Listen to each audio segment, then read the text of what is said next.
Good evening friends. Welcome to goonlinetrainings.com. చాలా రోజులుగా చాలా students especially from Telugu medium వాళ్ళు, తర్వాత పీపుల్ ఎవరైతే స్మాల్ టౌన్స్ నుంచి ఉంటారో వాళ్ళకి జాబ్ ఆపర్చునిటీస్ సిటీస్లో గట్టిగా ఉంటాయి. కానీ ప్రాబ్లం ఏంటి అంటే వాళ్ళకి ఇంగ్లీష్ మీడియం కాకపోవడం వలన, తెలుగు మాధ్యమంలో చదువుకోవడం వలన ఇంగ్లీష్ కరెక్ట్గా అర్థం కాదు. సో దానికోసం అని చెప్పి first time I never done ఇంగ్లీష్లో నేను చాలా క్లాసెస్ చెప్తూ ఉన్నాను. బట్ స్మాల్ టౌన్ పీపుల్కి, తర్వాత ఎవరైతే తెలుగు మాధ్యమం నుంచి వచ్చుంటారో వాళ్ళని దృష్టిలో పెట్టుకొని ఒక క్లాస్ చెప్తాం, ఒక సీక్వెల్స్ అవర్ తెలుగులో స్టార్ట్ చేద్దామని చేయడం జరిగింది. ఇది మన యూట్యూబ్ ఛానల్లో లైవ్లో కూడా వస్తూ ఉంది. ఎవరైనా తెలుగు ఆడియన్స్ చూడాలనుకున్నా మీ ఫ్రెండ్స్ ఎవరైనా ఉంటే రికమెండ్ చేయండి, ఓకేనా? సో యూట్యూబ్లోకి వెళ్ళి భాస్కర్ జోగి సీక్వెల్స్ అవర్ తెలుగు అని సెర్చ్ చేయమని చెప్పండి. అప్పుడు ఈ లైవ్ ప్రోగ్రామ్ వస్తూ ఉంటుంది, వాళ్ళు చూడొచ్చు, ఓకేనా? సో ఎస్క్యూఎల్ అనేది ఈరోజు రేపు చాలా ఇంపార్టెంట్. నాన్ ఐటీ పీపుల్ కానీ ఐటీ పీపుల్ కానీ ఎవరైనా ఐటీ ఇండస్ట్రీలోకి రావాలి అనుకుంటే వాళ్ళకి ఒక డేటాబేస్ రావాలి. ఓకే, అసలు డేటాబేస్ అంటే ఏంటి, అది ఒకటి రావాలి. తర్వాత రెండోది ఏంటంటే ఒక ప్రోగ్రామింగ్ స్కిల్ కూడా రావాలి. ప్రోగ్రామింగ్ అంటే అర్థం ఏంటి, సి కానీ C++ కానీ జావా, లేకుంటే రీసెంట్లీ చాలా మంది నేర్చుకుంటూ ఉన్నారు పైథాన్, సరేనా? సో మీరు సాఫ్ట్వేర్లోకి రావాలి అనుకుంటే ఎవరైనా నాన్ ఐటీ పీపుల్ ఉన్నారనుకోండి, సో నేను బీకామ్ చేశాను, లేకుంటే బాటనీ జువాలజీ చేశాను, లేకపోతే I'm from mechanical background, BTech అయింది, లేకుంటే బీటెక్ సివిల్ చేశాను, I don't know anything about computers, నాకు కంప్యూటర్స్ కోసం అసలు అవగాహన లేదు అనుకుంటే వాళ్ళు ఐటీ ఇండస్ట్రీలో జాబ్ సంపాదించుకోవచ్చా? Answer is very very easily they can get the job in IT industry. అర్థమవుతుందా? సో నాన్ ఐటీ పీపుల్ కూడా ఐటీలో జాబ్స్ సంపాదించుకోవడానికి చాలా ఈజీగా మార్గాలు ఉన్నాయి. అయితే ఇక్కడ ప్రాబ్లం ఏంటంటే ఫస్ట్ మనకి బాగా చెప్పే టీచర్స్ దొరకాలి, ఫ్యాకల్టీస్ ఉండాలి, తర్వాత బాగా గైడ్ చేసే ఫ్యాకల్టీస్ కూడా మనకు దొరకాలి. అర్థమవుతుంది? సో లేదనుకోండి, మనం ఏదో కోర్స్ నేర్చుకొని ఏదో చేసేసి ఏదో అయిపోయి మనం కావలసినటువంటి స్థానానికి వెళ్ళలేకపోతాం. సో ఇప్పుడు ప్రపంచంలో నెంబర్ 1 స్థానంలో ఐటీలో ఏమి ఉందంటే డేటా సైన్స్ ఉంది, ఓకేనా?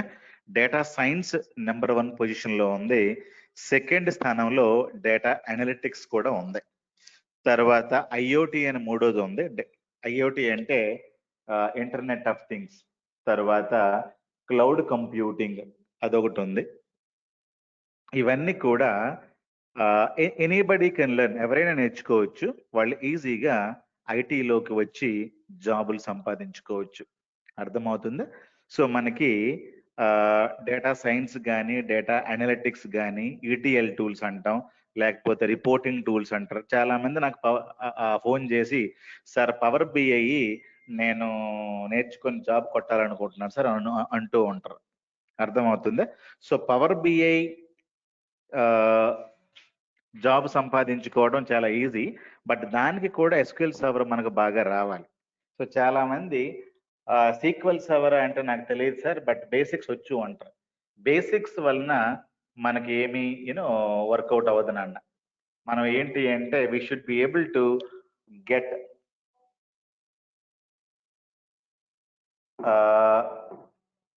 మనకి మామూలుగా పవర్ బిఐ చాలా మంది నేర్చుకుని జాబులు కొట్టేయాలనుకుంటారు, బట్ పవర్ బిఐలో చాలా జాబ్ ఆపర్చునిటీస్ ఉన్నా ఎంఎస్బిఐ అని వేరే సాఫ్ట్వేర్ కూడా ఉంది, దాంట్లో కూడా చాలా జాబ్ ఆపర్చునిటీస్ ఉన్నాయి. కానీ ఏంటి, చాలా మంది ఎంబీఏ చేసి ఇది చేసి అది చేసి సార్ మా పవర్ బిఐ నేర్చుకునే జాబులు కొట్టుకుంటాం అంటారు. బట్ ఓన్లీ పవర్ బిఐ వల్ల జాబ్స్ వస్తాయంటే ఆన్సర్ ఈజ్ నో. ఎవడో ఒకడో ఇద్దరు కొడతారు జాబ్స్ పవర్ బిఐ పైన, బట్ దానికి బ్యాక్ బోన్ ఏంటంటే ఎస్క్యూఎల్ ఆర్ ఎస్క్యూఎల్ సర్వర్, ఇది బాగా రావాలి.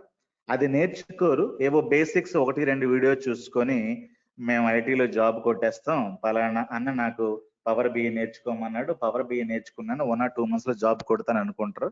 బట్ మొదటికే మోసం వస్తుంది, మొదటికే మోసం వచ్చేస్తుంది. కాబట్టి మీరు పవర్ బిఐ కానీ, డేటా సైన్స్ కానీ, డేటా అనలిటిక్స్ కానీ, business intelligence, data warehousing, ఇవన్నీ కూడా మంచి జాబ్ అవకాశాలు ఇచ్చే కోర్సులు ఇప్పుడు ఐటీ ఇండస్ట్రీలో. ఒక 20 years బ్యాక్ వెళ్తే మేమంతా C++, జావా, .NET ఇవన్నీ నేర్చుకుని ఐటీలోకి వచ్చాం. బట్ ఇప్పుడు జావా నేర్చుకొని, .NET నేర్చుకొని మనం ఐటీలోకి వెళ్తానంటే వెళ్ళొచ్చు. బట్ ద ప్రాబ్లం ఏంటంటే ఒక 1 year పడుతుంది జావా నేర్చుకోవడానికి. అంత టైం మనకు ఉండదు, అంత ఓపిక కూడా మనకు ఉండదు. ఏదైనా టూల్స్ నేర్చుకొని మనం ఐటీలోకి వెళ్ళగలమంటే yes, power BI, MS BI, data analytics, data science ఇవి బాగా నేర్చుకొని మనం వెళ్ళొచ్చు. ఓకే, సో ఇవంతా చెప్తాను మీకు. డేటా సైన్స్ అంటే ఏంటి, డేటా అనలిటిక్స్ అంటే ఏంటి, తర్వాత ఎనీబడీ కెన్ లెర్న్, అంటే ఎవరైనా నేర్చుకోవచ్చు. నాకు చాలా మంది ఏం ఫోన్ చేస్తారంటే, సార్ నాకు పెళ్ళైపోయి 10 years అవుతూ ఉంది, ఆమె హౌస్ వైఫ్, నేను ఒక గృహిణిగా ఉన్నాను, నాకు 10 years నుంచి I don't have any work sir, but I'm planning to jump in to IT industry. నేను ప్లానింగ్ టు ఒక ఏదో కోర్స్ నేర్చుకొని ఐటీలోకి వెళ్ళాలనుకుంటున్నాను, నాకు కోడింగ్ స్కిల్స్ పెద్దగా లేవు, నేను జాబ్ తెచ్చుకోదానికి ఏదైనా అవకాశం ఉందా అంటే ఉంది. సో ఈ రోజు మీరు సీక్వెల్ నేర్చుకొని దానిపైన డేటా అనలిటిక్స్ కానీ, బిజినెస్ ఇంటెలిజెన్స్, పవర్ బిఐ లాంటి టూల్స్ నేర్చుకుంటే మీకు కోర్స్ అంతా కలిపి 2 to 3 months లో అయిపోతుంది. కోర్స్ అంతా కలిపి మీకు 2 to 3 months లో అయిపోతుంది. మీరు కూడా ఈజీగా జాబ్స్ రావడానికి కంప్లీట్ ట్రైనింగ్ goonlinetrainings.com ఎస్పెషల్లీ నేను మీకు ఇస్తాను. అర్థమవుతుందా? మీకు ఏదైనా డౌట్స్ ఉన్నా, పర్సనల్ గా మాట్లాడాలి అనుకున్నా, ఇక్కడ స్క్రీన్ లో మీ నంబర్స్ కనిపిస్తా ఉన్నాయి కదా, ఆ నంబర్స్ ని మీరు పింగ్ చేసేసి మమ్మల్ని అడగొచ్చు. ఇవన్నీ కూడా వాట్సాప్ నంబర్స్. మీకు టైం ఉన్నప్పుడు పర్సనల్ గా మాట్లాడాలనుకుంటే మాట్లాడొచ్చు. లేదు నా మెకానికల్ బ్యాక్గ్రౌండ్ అండి, ఒక 5-6 years నుంచి నేను మెకానికల్ ఫీల్డ్ లోనే ఉన్నాను, శాలరీస్ అంతగా మాకు లేవు, నేను ఐటీలోకి రావచ్చా, పవర్ బిఐ నేర్చుకోమని చాలా మంది నాకు చెప్పారు, నేను నేర్చుకోవచ్చు అంటే బ్రహ్మాండంగా నేర్చుకోవచ్చు. మీరు ఈజీగా జాబ్ కూడా సంపాదించవచ్చు ఐటీ ఇండస్ట్రీలో. మనం హైదరాబాద్ లో, బెంగళూరులో, చెన్నై, పూణే ఇక్కడే కాకుండా ప్రపంచం మొత్తం మీద కూడా మనకి చాలా అవకాశాలు ఈ ఐటీలో power BI plus MS BI ఇవన్నీ కల్పిస్తా ఉన్నాయి. బట్ బ్యాక్ బోన్ ఏంటి అంటే ఎస్క్యూఎల్ సర్వర్ మీకు రావాలి. అర్థమవుతుందా? ఎస్క్యూఎల్ అంటే ఏంటి, ఎస్క్యూఎల్ సర్వర్ అంటే ఏంటి, ఎంత టైం పడుతుంది, ఇవన్నీ కూడా ఈరోజు క్లాసులో మీకు వెరీ వెరీ బేసిక్స్ నుండి నేర్పిస్తాను. అంటే అర్థం ఏంటి, ఐ అజ్యూమ్, నేను ఏమనుకుంటున్నానంటే మీరు అసలు నాన్ ఐటీ నుండే వస్తున్నారు, మీరు ఇదే ఫస్ట్ టైం సీక్వెల్ కోసం నేర్చుకుంటా ఉన్నారు అని ఊహించి అని అనుకొని నేను క్లాస్ మొదలెడతాను. వెరీ వెరీ బేసిక్స్ నుండి very very advance level of training ఉంటుంది. మనకి 40 classes లో ట్రైనింగ్ అయిపోతుంది. అర్థమవుతుందా? కంప్లీట్ గా మనకి 40 classes ఉంటాయి. డైలీ రికార్డెడ్ వీడియోస్ కూడా నేను మీకు ఇస్తాను. అర్థమవుతుందా? సో డైలీ 45 classes వరకు మనకు ఉంటుంది. మండే టు ఫ్రైడే వరకు మాత్రమే క్లాసెస్ ఉంటాయి, ఇదే టైమింగ్ లో ఉంటుంది. అర్థమవుతుందా? ఆల్ వీడియోస్ కూడా నేను షేర్ చేస్తాను మీకు. రియల్ టైమ్ ఇష్యూస్, తర్వాత కోడింగ్ రాని వారు స్లోగా కోడింగ్ నేర్చుకుంటారు, తర్వాత CV preparation at the end ఉంటుంది, performance tuning, case studies, mini projects, interview questions, preparations, software installation కూడా మేమే మీకు ఇస్తాం. తర్వాత ఈ కోర్సు మీరు జాయిన్ అయితే 6 months వ్యాలిడిటీ ఉంటుంది. అంటే అర్థం ఏంటి, ఇప్పుడు మీరు కోర్సు జాయిన్ అయితే ఏదైనా కారణం వలన మీరు కోర్సులో ఆగిపోతే 6 months లోపల you can again rejoin this course. 6 months తర్వాత ఈ కోర్స్ కి వ్యాలిడిటీ మీకు ఉండదు. అర్థమవుతుందా?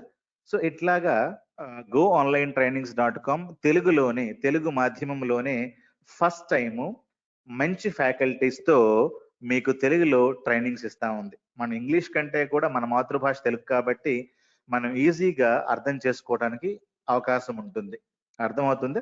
మనకి చాలా తెలుగులో ఛానల్స్ ఉంటాయి, బట్ వాళ్ళు ఏం చేస్తారంటే ఒక క్లాసు 2 క్లాసులు చెప్తారు, తర్వాత సరిగ్గా చెప్పరు. ఎందుకంటే వాళ్ళకి ఎక్కువగా రిచ్ ఎక్స్పీరియన్స్ ఉండదు అందులో.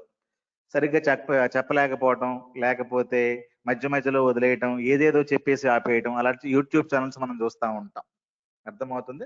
నాకు చాలా మంది లండన్ నుంచి, యూకే నుంచి, తర్వాత సింగపూర్, మలేషియా, అమెరికా, కెనడా నుంచి మన తెలుగు వాళ్ళు అడిగి మీ ఛానల్స్ ఇంగ్లీష్ లో చాలా బాగుంటున్నాయండి, తెలుగులో కూడా చెప్పండి, చాలా మంది స్మాల్ టౌన్ పీపుల్ కి ఉపయోగపడతాయి, వాళ్ళకి కూడా నాన్ ఐటీ పీపుల్, తెలుగు మాధ్యమంలో చదువుకున్న వాళ్ళు సబ్జెక్ట్ లేకపోవడం ఒకటి. రెండోది ప్రాపర్ గా గైడెన్స్ లేకపోవడం. ఏ కోర్సు చేస్తే మనకు జాబులు వస్తాయో తెలియలేకపోవడం. ఏదో హైదరాబాద్ వచ్చి అమీర్పేటలో ఏదో సి గాని, సి ప్లస్ ప్లస్ గాని ఏదో కోర్సు నేర్చుకుంటారు. తర్వాత ప్రాపర్ గైడెన్స్ వాళ్ళు ఎవరు, ఇన్స్టిట్యూట్ వాళ్ళు. అట్లా ఇబ్బందులు కూడా పడతా ఉంటారు. ఒకటి డబ్బులు లేకపోవడం, రెండోది టైం లేకపోవడం, మూడోది సరైన గైడెన్స్ లేకపోవడం, తర్వాత సబ్జెక్ట్ ఇన్ డెప్త్ గా చెప్పిన వాళ్ళు లేకపోవడం, తర్వాత వీళ్ళు కూడా పెద్దగా ఎఫర్ట్స్ బెటర్. డబ్బులున్నోళ్ళు అయితే మంచి ఇన్స్టిట్యూట్లకి వెళ్తారు, బాగా డబ్బులు పే చేస్తారు.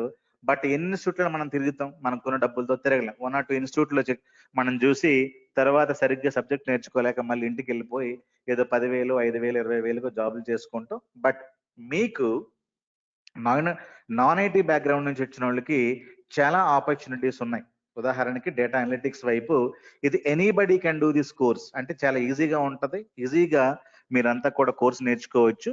సో పవర్ బిఐ, ఎంఎస్బిఐ, తర్వాత దీనికి బ్యాక్ బోన్ ఏంటంటే ఎస్క్యూఎల్ సర్వర్. ఓకే, ఎంఎస్బిఐ అంటే ఏంటి, పవర్ బిఐ అంటే ఏంటి, తర్వాత సీక్వెల్ సర్వర్ అంటే ఏంటి, ఎస్క్యూఎల్ సర్వర్ అంటే ఏంటి, ఇవన్నీ 1 by 1 మాట్లాడతాను. సో అంతవరకు మీకు తెలియాల్సింది ఏంటంటే ఈ ఛానల్ ద్వారా డైలీ ఇదే టైంకి ఈవినింగ్ 6 PM అవుతుంది ఇండియాలో. సో 6 PM ఐఎస్టీ నుండి 7 PM ఐఎస్టీ వరకు డైలీ ఇదే మీటింగ్ ఐడితో మీ క్లాసెస్ జరుగుతాయి. మండే టు ఫ్రైడే వరకు జరుగుతాయి. అర్థమవుతుందా?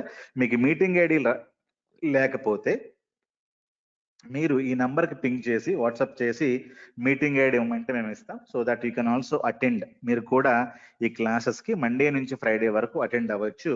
ఇది నేర్చుకుంటూ మీరు పవర్ బిఐ కానీ, ఎంఎస్బిఐ కానీ, ట్యాబ్లు కానీ, డేటా సైన్స్ కానీ, బిగ్ డేటా హడూప్ కానీ ఇవన్నీ కోర్సులు నేర్చుకోవచ్చు. అవన్నీ కోర్సులకి కూడా ఇది ప్రధానం ఆర్ ఫౌండేషన్. ఎస్క్యూఎల్ అనేది ఫౌండేషన్. అర్థమవుతుందా? సో ఈ రోజు మనం ఎస్క్యూఎల్ కోసం మాట్లాడదాం. ఎస్క్యూఎల్ అంటే ఏంటి, ఎస్క్యూఎల్ సర్వర్ ఏంటి, తర్వాత ఎందుకు మనం ఈ కోర్స్ నేర్చుకోవాలి, తర్వాత ఎలాంటి ఆపర్చునిటీస్ మనకి ఉంటాయి, ఫ్రెషర్ గా నేను నేర్చుకుంటే ఉపయోగపడుతుందా? ఎస్, ఫ్రెషర్ గా కూడా మీకు ఉపయోగపడుతుంది. 10 years నాకు కెరియర్ లో గ్యాప్ ఉంది. నేను నాన్ ఐటీలోనే 10 సంవత్సరాలు ఉన్నాను. నేను బీకామ్ చేశాను, లేకుంటే బాటనీ జువాలజీలో ఉన్నాను, నేను I have done my BTech సివిల్లో ఉన్నాను. నేను ఈ రోజు SQL server, power BI, MSBI లాంటి టెక్నాలజీస్ నేర్చుకొని ఐటీలోకి రావచ్చా? మీరు కంప్లీట్ గా గైడెన్స్ మాకు ఇవ్వగలుగుతారా లాస్ట్ మూమెంట్ వరకు అంటే yes. So goonlinetrainings.com last 10-12 years నుంచి మార్కెట్ లో ఉంది. నేను personally I have 20 years of experience in the IT industry. నేను ఒక 10 years బెంగళూరులో వర్క్ చేశాను. పెద్ద పెద్ద కంపెనీస్ లో కార్పొరేట్ ట్రైనింగ్ ఇచ్చాను. అలాగే అమీర్పేటలో కూడా have given lot of trainings. అలాగే ఆన్లైన్ లో కూడా చాలా మందికి ట్రైనింగ్ ఇచ్చాను. కెనడా, అమెరికా, ఇండియాలో కూడా thousands of students I trained నేను పర్సనల్లీ కూడా. సో రిచ్ ఎక్స్పీరియన్స్ ఉంది. సో అందుకోసం అని చెప్పి ఈ నాలెడ్జ్ వేరే వాళ్ళకి షేర్ చేయాలనే ఉద్దేశంతో, తర్వాత స్మాల్ టౌన్ పీపుల్ చాలా మందికి ఆపర్చునిటీస్ దొరకవు. మీరు ఇంగ్లీష్ మీడియంలో చదువుకున్నా, లేకుండా మీ దగ్గర డబ్బులు ఉన్నా ఈజీగా మీరు కోర్సులు నేర్చుకోగలుగుతారు. బట్ స్మాల్ టౌన్ పీపుల్ కి, తెలుగు మీడియంలో చదువుకున్న వాళ్ళకి ఏ కోర్సు నేర్చుకోవాలి, ఎవరు మనకు చెప్తారు అనే ధ్యాస గానీ ఉండదు. మీ ఫ్రెండ్స్ ఎవరైనా ఉంటే వాళ్ళు ఐటీలో రావాలి అనుకుంటే 2 to 3 months టైంలో they can change their career. కొందరికి 3 months పట్టొచ్చు, కొందరికి ఇంకో 1 or 2 months పట్టొచ్చు. బట్ ప్లాన్ ఏ ఆల్రెడీ మనకుంది. ప్లాన్ ఏ ఏంటంటే కరెంట్ మనం ఏదో జాబ్ చేస్తా ఉన్నాం, ఆ జాబ్ మనకు ఆల్రెడీ ఉంది, ఒక 15,000 10,000 సంపాదిస్తా ఉన్నాం. బట్ అందుకంటే మంచి జాబ్లోకి వెళ్ళాలి, ఐటీలోకి వెళ్ళాలి అనుకుంటే మనం ఏం చేయాలి, స్లోగా ప్లాన్ బి కూడా మొదలెట్టాలి. సో ప్లాన్ బి ఏంటి, ఈ కోర్సులు నేర్చుకోవటం, మెల్లమెల్లగా ప్రిపేర్ అవుతూ ఆ ఫస్ట్ జాబ్ ని వదిలేసి ఇందులోకి పర్మనెంట్ గా వచ్చేయటం. అర్థమవుతుందా? సో ఇండియాలో మనకి 3 years ఎక్స్పీరియన్స్ పెట్టుకొని మీరు ఇంటర్వ్యూకి వెళ్తే SQL server, power BI, MSBI పెట్టుకొని వెళితే మీకు మినిమం 8 lakhs నుంచి 8 లక్షల నుంచి 10-12 లక్షల శాలరీస్ ఇచ్చే కంపెనీలు ఇప్పుడు రెడీగా ఉన్నాయి. ఈ రోజు జనవరి 2021 ఐఎమ్ టాకింగ్ అబౌట్. సో ఈ రోజులో ఎంత అవకాశాలు మన దగ్గర ఉన్నాయి, 29th January 2021 కదా. ఇన్ని అవకాశాలు ఉన్నాయి. ద ప్రాబ్లం ఏంటంటే చాలా మందికి ఏం కోర్స్ నేర్చుకోవాలి, ఎవరి దగ్గర నేర్చుకోవాలి, ఎంత టైం నేర్చుకోవాలి, నేర్చుకున్న తర్వాత మాకు సివి ప్రిపరేషన్ ఎవరు చేస్తారు, తర్వాత ఎలా గైడెన్స్ ఇస్తారు, ఇదన్నీ ఇచ్చిన వాళ్ళు మీకు ఉండరు. చాలా మంది కోర్స్ నేర్పించి వదిలేస్తారు. They don't share their numbers. వాళ్ళు ఫోన్ నెంబర్లు మీకు ఇవ్వరు. మీరు ఫోన్ చేస్తే వాళ్ళు విసుక్కుంటూ ఉంటారు. ఇవన్నీ కూడా ఇష్యూస్. సో మీకు కంప్లీట్ గా సపోర్ట్ ఇచ్చి మిమ్మల్ని ప్లేస్మెంట్ అసిస్టెన్స్ కూడా మేము చేయడానికి రెడీగా ఉన్నాం. సో మేము కంప్లీట్లీ హైదరాబాద్ లో ఉంటాం. బట్ మార్నింగ్ సెషన్ లో మనకి అన్ని ఇంగ్లీష్ క్లాసెస్ జరుగుతూ ఉంటాయి ఆన్లైన్. మార్నింగ్ 6:30 టు 7:30, 7:30 టు 8 ఈ బ్యాచెస్ మార్నింగ్ అంతా కూడా ఇంగ్లీష్ మీడియం లో ఉంటాయి. ఈవినింగ్ ఫస్ట్ టైం మనం సీక్వెల్ సర్వర్ ని చాలా మంది కోరిక మేరకు తెలుగు మీడియంలో చెప్పడం జరుగుతోంది. అర్థమవుతుందా? ఇందులో మీకు A to Z very very advanced basic నుంచి వెరీ వెరీ బేసిక్ మీకు ఏమీ తెలియదు ఈ రోజే మీరు కంప్యూటర్ని చూస్తా ఉన్నారు అన్న దగ్గర నుంచి మిమ్మల్ని అడ్వాన్స్డ్ లెవెల్ ఆఫ్ స్కిల్స్ నేర్పించడం జరుగుతుంది. ఒక 3 years 5 years ఎక్స్పీరియన్స్ ఎట్లా సంపాదిస్తారో వాళ్ళంతా కూడా అట్లాంటి ఎక్స్పీరియన్స్ సంపాదించుకొని మీరు వెళ్ళటం అయితే జరుగుతుంది. అర్థమవుతుందా? దీని వలన చాలా మంది ఎవరైతే ఊళ్ళల్లో ఉంటారో, స్మాల్ టౌన్స్ లో ఉంటారో వాళ్ళకి మీరు తెలియజేయండి, ఇలాంటి కొన్ని ఛానల్స్ ఉన్నాయి, మీరు దీన్ని సబ్స్క్రైబ్ అవ్వండి. You can go to YouTube లోకి వెళ్ళి భాస్కర్ జోగి అని కొట్టండి, నా ఛానల్ దొరుకుతుంది. అందులో చాలా వీడియోస్ ఇంగ్లీష్ లో ఉంటాయి. అవన్నీ అందరికీ అర్థం అవ్వకపోవచ్చు, బట్ చాలా మంది ఆ వీడియో చూసి జాబులు కొట్టిన వాళ్ళు కూడా ఉన్నారు. అర్థమవుతుందా?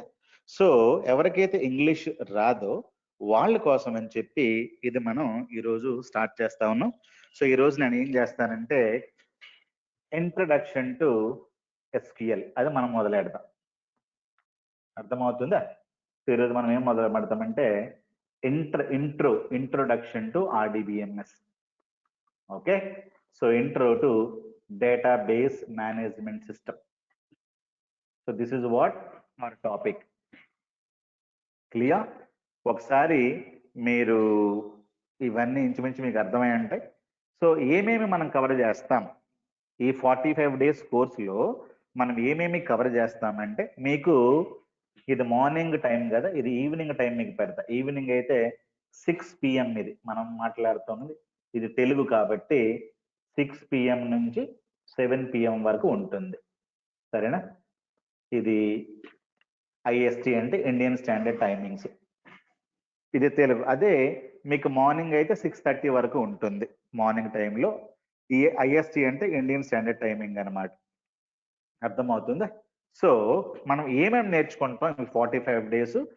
స్ట్రిక్ట్లీ మండే టు ఫ్రైడే వరకే క్లాసెస్ ఉంటాయి, సాటర్డే సండే ఉండదు. సాఫ్ట్వేర్ అంతా నేనే ఇస్తాను, మీ ల్యాప్టాప్ల్లో నేనే ఇన్స్టాల్ చేస్తాను, ఆన్లైన్ ఇదంతా జరిగిపోతుంది. మీకు ఒక మంచి ఇంటర్నెట్ ఉంటే చాలు. ఇంటర్నెట్ ఉండి స్పీకర్స్ ల్యాప్టాప్ ఉంటే సరిపోతుంది. ఎలాంటి ల్యాప్టాప్ కొనుక్కోవాలి, ఎలాంటి కాన్ఫిగరేషన్ ఉండాలి కూడా నేను చెప్తాను. మినిమం 2 GB నుంచి 3 GB ర్యామ్ ఉండాలి. Minimum 500 GB hard disk, any processor. Basic laptop ఒక 20,000 నుంచి 25,000 రూపీస్ ల్యాప్టాప్ మీకు దొరికితే కొనేసుకోండి. జియో నెట్వర్క్ కానీ ఎయిర్టెల్ నెట్వర్క్ కానీ బాగా ఉంది, అది పెట్టేసుకుంటే you can attend my live classes. ఏదైనా క్లాస్ మీరు మిస్ అయితే కంప్లీట్ గా ఆ రోజు క్లాస్ రికార్డింగ్ మీకు ఇచ్చేస్తాను. ఈ క్లాస్ అయిన తర్వాత మీకు ఈ క్లాస్ రికార్డింగ్ కూడా వస్తుంది, కాబట్టి మీరు ఇబ్బందాల్సిన పని లేదు. కానీ ఈ వీడియో మీరు డౌన్లోడ్ చేసుకోవాలి. అర్థమవుతుందా? నేను ఒక లింక్ పంపిస్తాను, ఆ లింక్ లో ఉన్న వీడియో డౌన్లోడ్ చేసుకొని మీరు మీ కంప్యూటర్ లో దాచుకోండి. ఎందుకు అంటే ఎవ్రీ 48 hours 48 గంటల తర్వాత ఆ లింక్ పోతుందన్నమాట. ఆ లింక్ లో వీడియో ఉండదు. కాబట్టి ఇచ్చిన వీడియోని ఒక 1 hour లో 2 hours లో మీరు డౌన్లోడ్ చేసుకోండి. డౌన్లోడ్ చేసుకుంటే మీకు అది మీరు ఆ సిస్టమ్ లో మీరు పెట్టేసుకొని when ever you wanted to get it back, ఎప్పుడైనా మీకు కావాలి అనుకుంటే ఆ వీడియోని మీరు ప్లే చేసుకుని చూసుకోవచ్చు. అర్థమవుతుందా? కేస్ స్టడీస్ అన్ని కూడా చాలా కాంప్లెక్స్ కేస్ స్టడీస్ ఇస్తాం. నేను I use to train lot of IIT people, bits Pilani people train చేస్తూ ఉండేవాడిని కార్పొరేట్ ట్రైనింగ్ లో. కార్పొరేట్ ట్రైనింగ్ అంటే కంపెనీస్ వాళ్ళు బిట్స్ పిలాని వాళ్ళని, తర్వాత IIT వాళ్ళని రిక్రూట్మెంట్ చేసుకుని ట్రైనింగ్ ఇస్తారు వాళ్ళకి, ఈ బేసిక్స్ నుండి అడ్వాన్స్డ్ వరకు. వాళ్ళకి ఈ ట్రైనింగ్స్ మనం ఇచ్చేవాళ్ళం. ఇవే కేస్ స్టడీస్ వాళ్ళకి కూడా ఇచ్చేవాళ్ళం. మంచి కాంప్లెక్స్ కేస్ స్టడీస్ ఉంటాయి, ఈ కూడా మీరు ప్రాక్టీస్ చేస్తే మంచి ఎక్స్పీరియన్స్ అయితే మీకు వస్తుంది నాన్న. మనం ఈ 45 days లో ఏమేమి నేర్చుకుంటాం? Introduction to database management system and relational database management system. అసలు డేటాబేస్ మేనేజ్మెంట్ సిస్టమ్ అంటే ఏంటి, ఆర్డిబిఎంఎస్ అంటే ఏంటి నేర్చుకుంటాం. తర్వాత database design features, files, file groups ఇవంటి ఏమి కూడా నేర్చుకుంటాం. తర్వాత డేటా టైప్స్ అంటే ఏమిటి, అవి ఎట్లా ఉపయోగపడతాయి మనకు, అవి కూడా నేర్చుకుంటాం. బిజినెస్ ఇంటిగ్రిటీ, ఇంటిగ్రిటీ అంటే కరెక్ట్నెస్, ట్రూత్ అన్నమాట. బిజినెస్ ఇంటిగ్రిటీ కోసం నేర్చుకుంటాం. సిస్టమ్ డేటాబేసెస్ అని కొన్ని ఉంటాయి, వాటి కోసం తెలుసుకుంటాం. SQL commands, DDL, DML, TCL, DCL, data definition language అని చాలా చాలా కమాండ్స్ ఉంటాయి. ఇవన్నీ కూడా విపులంగా, క్షుణ్ణంగా, చక్కగా, మెల్లగా మీరు అర్థం చేసుకుంటారు.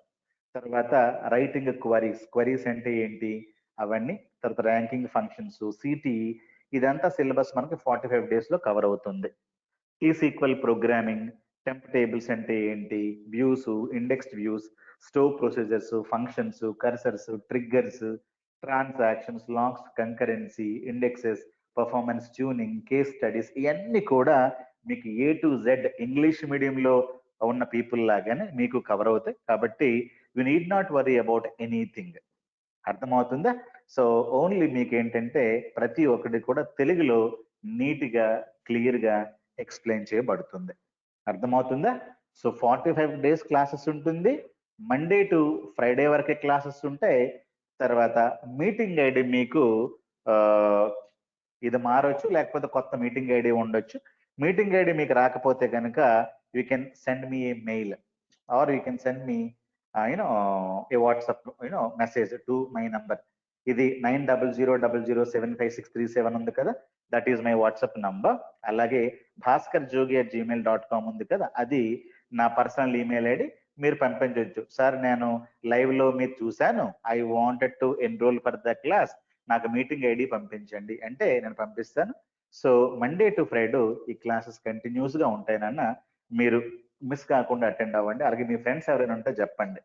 సో సీక్వల్ నేర్చుకుంటే మీరు రాబోయే క్లాసెస్ పవర్ బిఐ కానీ, ఎంఎస్బిఐ కానీ, డేటా సైన్స్ కానీ, బిగ్ డేటా హడూప్, ఇలాంటి కోర్సులన్నీ కూడా మీకు ఈజీగా అర్థమవుతాయి. పైథాన్, ఇవన్నీ కూడా ఈజీగా అర్థమైపోతాయి. ఏడబ్ల్యూఎస్, అమెజాన్ వెబ్ సర్వీసెస్, తర్వాత సీక్వల్, అజ్యూర్, క్లౌడ్ కంప్యూటింగ్ అన్నమాట. ఇవన్నీ కూడా మీకు ఈజీగా అర్థం అవ్వాలంటే ద బేసిక్స్ ఏంటన్నా, ఎస్క్యూఎల్ మీకు వచ్చాను అడుగుతాను నేను చాలా మందికి, సార్ మాకు పవర్ బిఐ ట్రైనింగ్ కావాలని అడుగుతారు వాళ్ళు. మీకు ఎస్క్యూఎల్ వచ్చాను అడుగుతాను, సార్ మాకు రాదండి అంటారు. నాకు బేసిక్స్ వచ్చాను కూడా అంటాడు, నేను నా పేరు వినలేదు అంటాడు. సో వాళ్ళకి ఏం చెప్తారంటే పవర్ బిఐ నేర్చుకుంటే జాబ్ వచ్చేస్తుంది అంటారు. సో దట్ ఈస్ ఫేక్, అది కరెక్ట్ కాదు. పవర్ బిఐ నేర్చుకుంటే జాబ్ రాదు. పవర్ బిఐతో పాటుగా ఇన్ డెప్త్ ఆఫ్ ఎస్క్యూఎల్ రావాలి. చాలా మంది ఏమనుకుంటారంటే మీద మీద ఎస్క్యూఎల్ వస్తే జాబ్ వచ్చేస్తుందేమో అనుకుంటారు, అది కూడా కరెక్ట్ గా కాదు. In depth of SQL server రావాలి నాన్న. అర్థమవుతుంది? సో ఇవన్నీ మీకు కవర్ చేయబడతాయి. So today the first topic, introduction to database management system and RDBMS, relational database management system కోసం మాట్లాడదాం.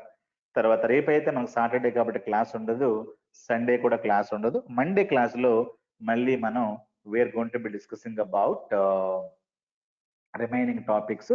డైలీ 1 hour మాట్లాడడం. సో ప్రతి క్లాస్ కూడా మనకి రికార్డింగ్ చేసి నేను మీకు ఇస్తాను. అర్థమవుతుందా లేదా?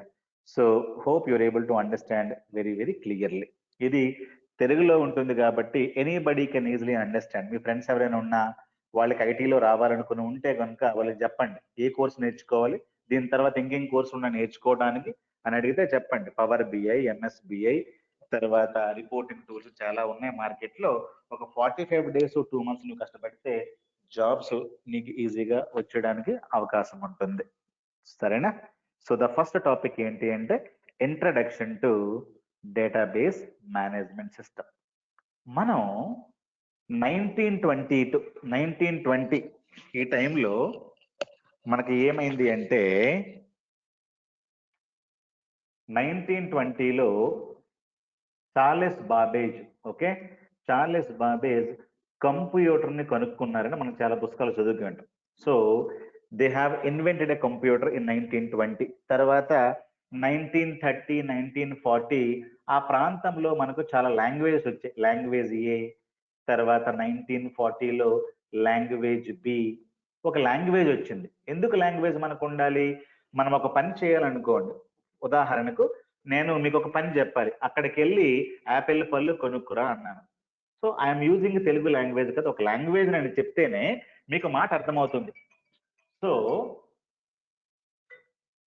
నేను లాంగ్వేజ్ కాకుండా ఎట్లా మాట్లాడతాను? మీకు కంప్యూటర్తో మీరు పని చేయించాలనుకుంటే ఏదో ఒక భాషలోన మీరు కంప్యూటర్తో కమాండ్ ఇవ్వాలి. సో అలాంటి లాంగ్వేజ్ ప్రపంచంలో ఇన్వెంట్ చేస్తున్నప్పుడు language called A, language called B, అలాగలాగా 1950s అండ్ 60s లో ప్రపంచంలో అద్భుతమైన లాంగ్వేజ్ ఒకటి వచ్చింది. దాని పేరు సి లాంగ్వేజ్. అర్థమవుతుందా? ఇది అద్భుతంగా పనిచేయడానికి కారణం ఇది ఇంగ్లీష్ లాగా ఉంటుంది. ఇంగ్లీష్ లో మనం ఏం చెప్తాం? Buy an apple, okay, come here, go there, sit, stand, drink water, ఇలా కమాండ్స్ ఇస్తాం కదా. సో డ్రింక్ అంటే డ్రింక్, సిట్ అంటే సిట్, స్లీప్ అంటే స్లీప్. ఇట్లాగా ఇంగ్లీష్ లో మనం చెప్తే కంప్యూటర్ అర్థం చేసుకునే కెపాసిటీ కంప్యూటర్కి వచ్చేసింది. అందువలన సి లాంగ్వేజ్ చాలా పాపులర్ ప్రపంచంలో అయిపోయింది. దీన్ని చేసింది, దీన్ని చెప్పింది, దీన్ని కనుగొన్నది ఎవరు అంటే డాక్టర్ డెన్నిస్ రిచీ. ఓకేనా? ఇతను he was a scientist in Bell Laboratories, America. Okay, Bell Labs, US లో he was a research fellow అనమాట. అతను బ్రహ్మాండంగా రీసెర్చ్ చేసి ఒక ప్రపంచానికి ఉపయోగపడిన ఒక లాంగ్వేజ్ కనుక్కున్నాడు. అంటే కంప్యూటర్ అంటే ఏంటి? ఒక మెషిన్ కదా. ఒక మెషిన్ కి మెషిన్ సి అంటే ఇంగ్లీష్ అర్థం చేసుకుంటుంది. అంటే ఒక మనిషి తెలుగు మాట్లాడొచ్చు, ఒక మనిషి ఇంకొక మనిషి ఇంగ్లీష్ మాట్లాడొచ్చు, ఒక మనిషి ఇంకొక మనిషి హిందీ మాట్లాడొచ్చు. కానీ ఒక మనిషి, ఒక కంప్యూటర్, ఒక మెషిన్ ఇంగ్లీష్ లో మాట్లాడడం, అది గొప్పతనం ఇక్కడ. అర్థమవుతుంది? సో కంప్యూటర్ అది ఒక మెషిన్ అయినప్పటికీ దాంతో మనం సి లాంగ్వేజ్ లో సంభాషించడం, అంటే ఇంగ్లీష్ లాగే ఉంటుంది ఇది. దాంతో మనం కమాండ్స్ ఇవ్వటం వలన చాలా పనులు మనం చక్కబెట్టుకోవచ్చు అనమాట. అలాగా ప్రపంచంలో ఈ సి లాంగ్వేజ్ వచ్చింది. అర్థమవుతుందా? తర్వాత 1970s లో మనకి ఇంకొన్ని లాంగ్వేజెస్ వచ్చాయి. సో C++, సిలో కొన్ని ప్రాబ్లమ్స్ ఉన్నాయి. C has lot of issues. అందువల్ల మనకి ఏం ప్రాబ్లం, మనకి ఇంకొక లాంగ్వేజ్ వచ్చింది, C++ వచ్చింది. తర్వాత జావా, ఇలాగా చాలా చాలా ప్రోగ్రామ్స్ వచ్చేసాయి. 1980s లో మనకి జావా వచ్చింది. అర్థమవుతుంది లేదా? సో ఇట్లాగా చాలా లాంగ్వేజ్ ప్రపంచంలో వచ్చేసాయి. ఇవన్నీ కూడా ఇంగ్లీష్ లైక్ లాంగ్వేజెస్. ఇంగ్లీష్ లో మనం మాట్లాడితే ఒక హ్యూమన్ బీయింగ్ అర్థం చేసుకుంటాడు కదా, అలాగే కంప్యూటర్ కూడా అర్థం చేసుకుంటది. హే computer, you take two and give me total. అంటే నువ్వు నంబర్ 2ని తీసుకో, నంబర్ 5ని తీసుకో, టోటల్ నాకు చేసి అంటే 7 అని చెప్తారు. అర్థమవుతుందా? సో కంప్యూటర్ ఏం చేస్తుంది అన్న? Computer is going to process the data. ఏం చేస్తుంది? కంప్యూటర్ అనేది డేటాని తీసుకుని ప్రాసెస్ చేస్తుంది. What is data? Hey computer, you take 10. 10 అనేది ఏంటి? 10 is a value or it is a data. అర్థమవుతుందా? So hey computer, you take 20. What is 20? 20 అనేది వన్ మోర్ వాల్యూ. సో మన భాషలో విచ్ ఇస్ ఎ డేటా. ఈ రెండు మనం సప్లై చేసి కంప్యూటర్ మనం ఏం చేయాలి? హే కంప్యూటర్, యు ప్రాసెస్ చేసి మాకేం రావాలి? Process the data and get the sum. అంటే అర్థం ఏంటి?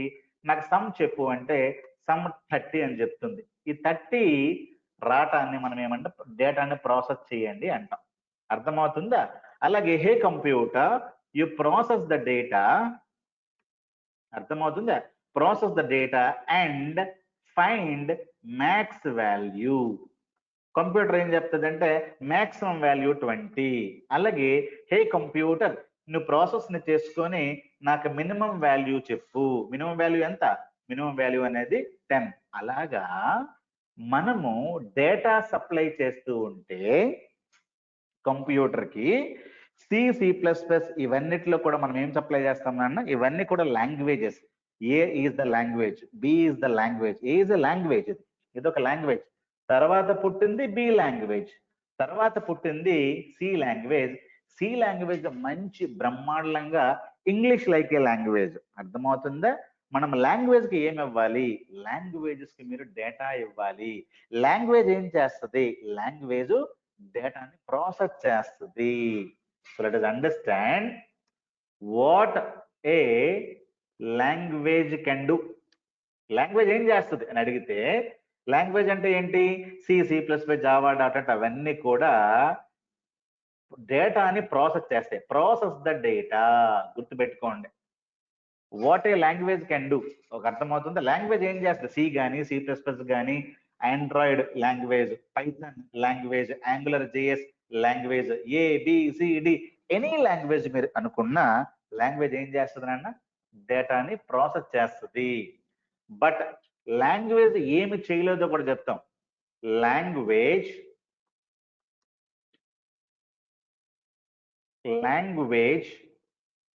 రాస్తా నోట్. ఓకే, లాంగ్వేజ్ ఏం చేయలేదంటే లాంగ్వేజ్ కెనాట్ స్టోర్ డేటా. గుర్తుపెట్టుకోండి, ఇది పెద్ద 5 స్టార్ క్వశ్చన్. ఇది లాంగ్వేజ్ ఏం చేయలేదు నాన్న? సి కానీ, C++ కానీ, జావా కానీ, .NET కానీ ఏం చేయలేదు? లాంగ్వేజ్ అనేది డేటాని స్టోర్ చేయలేదు. ఫర్ ఎగ్జాంపుల్, నేను ఒక 10 ఇచ్చా, 20 వచ్చా, ఇదొక వాల్యూ మనం అంటాం. దీన్నే డేటా అని కూడా అంటారు. నేను ఈ 2 నంబర్లని సి లాంగ్వేజ్ కి ఇచ్చి, హే సి నువ్వు స్టోర్ చేసుకో నీ దగ్గర అంటే, సి లాంగ్వేజ్ ఏమంటది? హే భాస్కర్, నేను స్టోర్ చేసుకోలేను అని అంటది. నువ్వు అదే పని C++ కూడా చెప్పావు అనుకో, C++ కూడా ఏమంటది అంటే, నేను ప్రాసెస్ చేస్తాను భాస్కర్, బట్ నేను దాన్ని స్టోర్ చేయలేను. నాకు స్టోర్ చేయడానికి ఎలాంటి విధమైనటువంటి ఎలిమెంట్స్ కానీ, పరికరాలు కానీ, ఫీచర్స్ కానీ నా దగ్గర లేవు. జావా కూడా అదే మాట అంటది. .NET any modern language or old language ఏదైనా ఒకటే మాట. ఏంటా మాట? నాకు నువ్వు డేటా సప్లై చేయి, you give millions of data, lakhs records నాకు ఇయ్యు. ఇస్తే మేమేం చేస్తాం? డేటాని ప్రాసెస్ చేస్తాం. ప్రాసెస్ అంటే అర్థం ఏంటి? నీకు సమ్ కావాలా? పట్టుకొస్తాం. నీకు యావరేజ్ కావాలా? పట్టుకొస్తాం. నీకు మినిమం కావాలా? పట్టుకొస్తాం. నీకు డూప్లికేట్ ని ఐడెంటిఫై చేయాలా? చేస్తాం. ఫర్ ఎగ్జాంపుల్, ఇక్కడ ఒక డూప్లికేట్ ఉందనుకోండి, ఇది డూప్లికేట్ వాల్యూ అని చెప్తుంది. అర్థమవుతుందా? అలాగే what is the total, what is the minimum, what is the maximum, ఇవన్నీ కూడా మేము చేస్తాం. బట్ మేము ఏం చేయలేము అంటే, లాంగ్వేజ్ కెనాట్ స్టోర్ డేటా. ఇది ఒక్క ప్రపంచంలోనే ఇది పెద్ద ప్రాబ్లం స్టార్ట్ అయింది నాన్న. అర్థమవుతుందా? సో ఇక్కడ ఇష్యూ మీకు అర్థమైంటది. ఇప్పుడు మనకు చాలా లాంగ్వేజెస్ ఉన్నాయి. ఆ లాంగ్వేజెస్ లో ఓల్డ్ లాంగ్వేజెస్ 1970s నుండి 80s వరకు మనకి సి, తర్వాత C++ లాంగ్వేజ్ వచ్చాయి కదా. ఇవి ఏం చేస్తాయి, ఏం చెయ్యవు అనుకుంటే, ఏం చేస్తాయి, ఏం చేయదో కూడా మీరే చెప్పాలి. నేను ఇప్పుడు చెప్పాను కదా, లాంగ్వేజ్ ప్లస్ పాయింట్ ఏంటి అంటే, what is positive point? It process data, is plus point. అర్థమవుతుందా? ఇది positive point about data. But what is negative point చెప్పండి? నెగిటివ్ పాయింట్ ఏంటి అంటే, negative point cannot store data. ఇదొక నెగిటివ్ పాయింట్ నాన్న. Any language, C++ కాదు, Java తీసుకోండి. ఇప్పుడు తర్వాత కొత్తగా వచ్చిన పైథాన్ తీసుకోండి. ఇవన్నీ కొత్త లాంగ్వేజ్ చాలా మంది నేర్చుకుంటా ఉన్నారు. పైథాన్, జావా, .NET, ఆండ్రాయిడ్ ఇవన్నీ కొత్త languages. Any language cannot store data. అది ఈ రోజు వరకు కూడా ప్రపంచానికి ఉన్నటువంటి లిమిటేషన్ లాంగ్వేజ్ వలన. లాంగ్వేజ్ ఏం చేస్తుంది నాన్న? లాంగ్వేజ్ డేటా నువ్వు సప్లై చేస్తే, సి లాంగ్వేజ్ కి నువ్వు డేటా ఇస్తే, ఆ డేటాని ప్రాసెస్ చేస్తుంది. ఏం చేయలేదు? It cannot store the data. అది చేయలేదు. అప్పుడు ఏమైంది అంటే, ఆ రోజుల్లోనే 1970s లోనే మంచి అప్లికేషన్స్ రాశారు ఈ లాంగ్వేజ్ ఉపయోగించి. అర్థమవుతుందా? ఆ రోజుల్లోనే చాలా అప్లికేషన్స్ తయారు చేశారు నాన్న. సో ఒక అప్లికేషన్ ఏంటి అంటే, ట్రైన్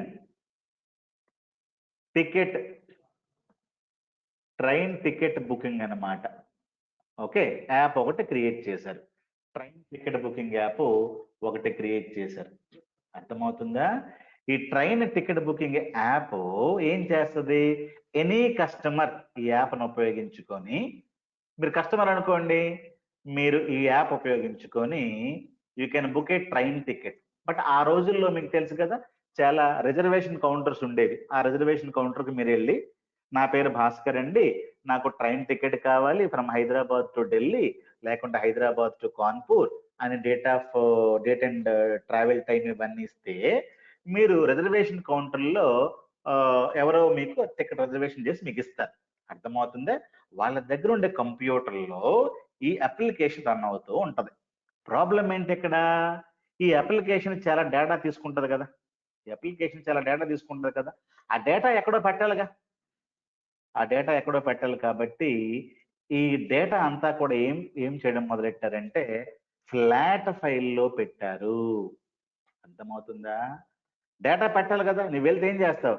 నా పేరు ఇవి చెప్తావు. Ticket number 101, my name is Raj, I'm male, 25 years old. నాకు ఏంటంటే Chennai to let us say Hyderabad,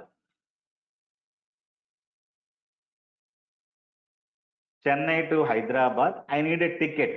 అర్థమవుతుందా?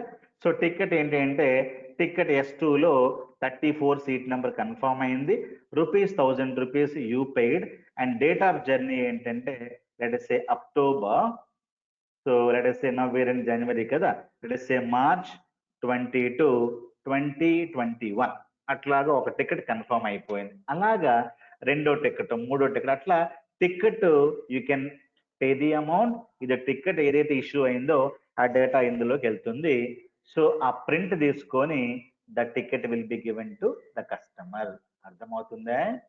సో ఈ ట్రైన్ టికెట్ బుకింగ్ యాప్ ఏం చేస్తుందంటే which is going to store the data in the flat file. Flat file అంటే ఏంటి? Flat file అంటే note pad. మన నోట్ ప్యాడ్ ఇప్పుడు తీసాను కదా నేను, ఈ నోట్ ప్యాడ్ ని మనము ఫ్లాట్ ఫైల్ అంటాం. సో ఫ్లాట్ ఫైల్ అన్నా, నోట్ ప్యాడ్ అన్నా, టెక్స్ట్ ఫైల్ అన్నా, టెక్స్ట్ డాక్యుమెంట్ అన్నా, ఇదంతా కూడా ఈ నోట్ ప్యాడ్. గుర్తుపెట్టుకోండి, ఫ్లాట్ ఫైల్ అంటే ఏమిటన్నా notepad, text file, text ఇలాంటి దాంట్లో data, what is the ticket number, తర్వాత నేమ్ ఆఫ్ ద కస్టమర్, తర్వాత ట్రైన్ నంబర్, ఇంకా చాలా డీటెయిల్స్ ఉంటాయి. ట్రైన్ నంబర్, తర్వాత డేట్ ఆఫ్ జర్నీ, అర్థమవుతుందా?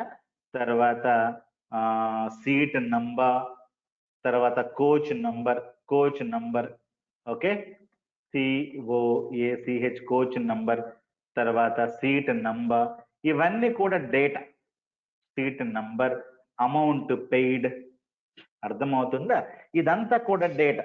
సో ట్రైన్ నంబర్ ఏదో ticket number 101, say as I told you Raj, train number 1234, date of joining March 21, 2021, something like this. Coach number S2 and seat number let us say 34, amount I paid 1000 INR. అర్థమవుతుందా? ఇలాగా data. తర్వాత వేరే customer 102, say Malati. Malati is also going for same ticket and she is also booking for same date 21 కానీ లేకుంటే 25 కానీ. So from different root, same root, ఇవన్నీ అవ్వచ్చు. తనకి S3, S4 let us say 44 వచ్చింది, 22, she paid 1200 INR.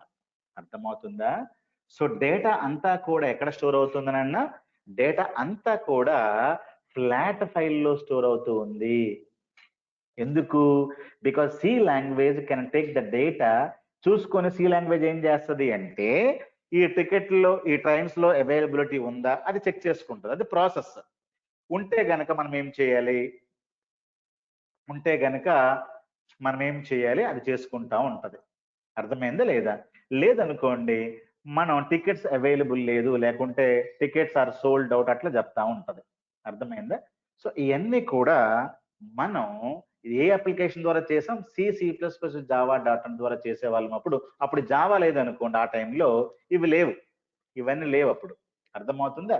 We talking about 70s and 80s. అప్పుడు ఈ application బ్రహ్మాండంగా పనిచేసేది.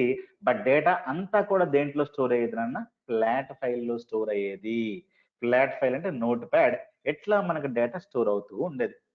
ఇలా అవటం వలన ప్రపంచంలో చాలా ఇష్యూస్ మొదలయ్యాయి. ఫ్లాట్ ఫైల్ ఇష్యూస్ అంటారు. అర్థమవుతుందా? డేటా ఓకే స్టోర్ అయిపోతుంది, ఎవ్రీబడి ఈజ్ హ్యాపీ, బట్ చాలా ఇష్యూస్ రావటం మొదలయ్యాయి. అర్థమవుతుందా? చాలా ఇష్యూస్ రావడం మొదలైనాయి. అందులో ఒక ఇష్యూ ఏంటంటే సైజ్ ఇష్యూ. అంటే అర్థం ఏంటి? ఫ్లాట్ ఫైల్ కెన్ టేక్, ఇందులో I can get only 100 MB of data. ఆ రోజుల్లో 100 MB కూడా లేదు, 5 MB 2 MB అట్లీస్ట్ 1000 రోస్ పెట్టంగానే ఈ ఫైల్ నిండిపోయి నో స్పేస్ అని ఎర్రర్ వచ్చేది ఆ రోజుల్లోన. సో వెంటనే ఏం చేసేవారు, ఈ ఫైల్ తీసేసి వేరే కంప్యూటర్లోకి పెట్టేసుకుని, లేకుంటే కొత్త ఫైల్ క్రియేట్ చేసేసి మళ్ళీ ఇస్తే మళ్ళీ కొత్త డేటా అంతా కూడా కొత్త ఫైల్లోకి వెళ్ళేది. అర్థమవుతుందా? ఎందుకంటే సైజ్ ఇస్ ద ఇష్యూ. ఇందులో ఒక 1000 రోస్ వెళ్ళాయి అనుకోండి, మరి సైజ్ లేదు ఈ ఫైల్లో. అప్పుడు మనకు హార్డ్ డిస్క్ కానీ ఎంత పెద్ద పెద్ద హార్డ్ డిస్క్లు, ఎంత పెద్ద పెద్ద మెమరీలు లేవు. నేను 2000లో జాబ్ చేస్తున్నప్పటికీ మాకు 16 MB 8 MB 16 MB అట్లా ఉండేవి ర్యామ్ సైజులంతా కూడా. నేను I'm talking about year 2000. 16 MB దొరికేది మా కంప్యూటర్. నాకు జీబీ హార్డ్ డిస్క్ కూడా 8 GB హార్డ్ డిస్క్, నేను 2 GB హార్డ్ డిస్క్ లో కంప్యూటర్ ఉండేది నాకు. సో మనం టాకింగ్ అబౌట్ 1970s లో ఎంత హార్డ్ డిస్క్ ఉంటుంది? హార్డ్ డిస్క్లే లేవు అప్పుడు. అప్పుడు small 2 MB 3 MB 5 MB 10 MB ఇట్లా స్మాల్ ఉంటే, స్మాల్ మెమరీ ఉంటే దాంట్లోనే కంప్యూటర్ రన్ చేయాల. అంటే మీరు చూసుకోవచ్చు ఎంత ఘోరంగా ఉంటుందో ఆ కంప్యూటర్. అర్థమవుతుందా? సైజ్ ఇష్యూ రావటం మొదలెట్టింది. తర్వాత రెండోది ఏంటంటే సెక్యూరిటీ ఫర్ ద డేటా. రెండో ఇష్యూ ఏంటన్నా సెక్యూరిటీ ఫర్ ద డేటా. అంటే అర్థం ఏంటి? Anybody can tamper the data. Tamper అంటే అర్థం ఏంటి? మెనిపులేషన్ చేయటం, మార్చేయటం, tampering the data. For example, నేను ఇందులోకి వెళ్ళి నాకు కంప్యూటర్ యాక్సెస్ ఉంది. నేను ఇక్కడ ఉంది ఏ స్టేషన్ నుండి ఏ స్టేషన్, ఫ్రమ్ స్టేషన్ ఏంటి టు స్టేషన్ ఏంటి అని ఉంటాయి. From say Hyderabad to station Chennai. అలాగే ఇక్కడ ఫ్రమ్ హైదరాబాద్ టు ఢిల్లీ అని ఉండాలి. ఇట్లా డేటా ఉంది. నేను ఏం చేస్తానంటే ఇందులోకి వెళ్ళి హైదరాబాద్ని సన్, ఇక్కడ మూన్ అని రాస్తా. ఏమైంది ఇప్పుడు? డేటా ఈజీగా మారిపోయింది. దీన్ని anybody can easily save it. ఈ ఫైల్ సేవ్ చేసుకుంటారు ముందు, ఫైల్ అంటే సేవ్ చేసుకో, ఆటోమేటిక్గా ఫైల్ సేవ్ అయిపోతుంది. బట్ తర్వాత ఏమవుతుంది అంటే ఈ డేటా అంతా కూడా ఇది train ticket. Okay, so anybody can easily save it. దీన్ని కూడా నేను ఏదో మార్స్ టు మూన్ అని రాస్తాను. మనకు మార్స్ మూన్ ఉన్నాయా? ఇలాంటిది లేదు. నా ఏజ్ ఏదో ఉందనుకోండి, లేకుంటే మార్చ్ బదులుగా ఏబిసి అని రాస్తా ఇక్కడ, లేకపోతే ఇక్కడ పీక్యూ అని రాస్తా, ఇక్కడ 21 బదులుగా ఏదో పిచ్చిగా రాస్తా.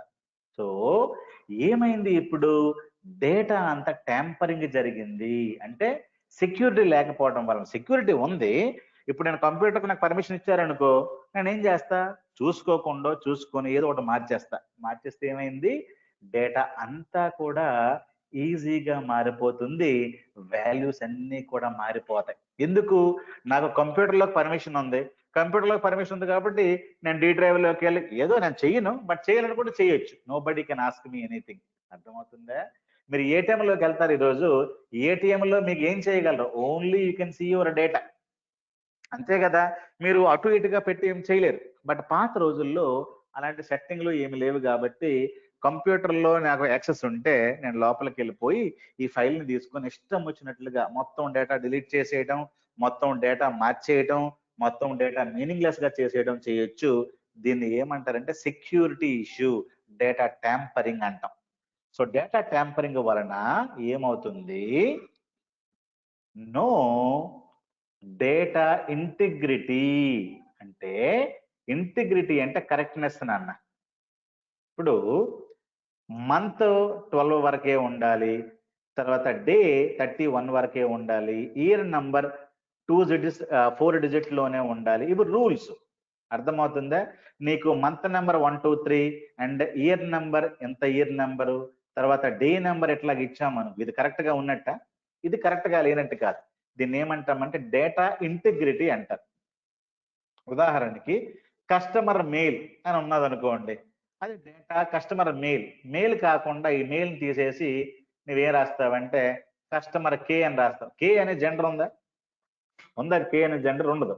Customer gender Z, K, A, B C ఏదైనా రాయొచ్చు, నువ్వు నీ ఇష్టం వచ్చినట్టు పెట్టొచ్చు. Nobody is going to be asking.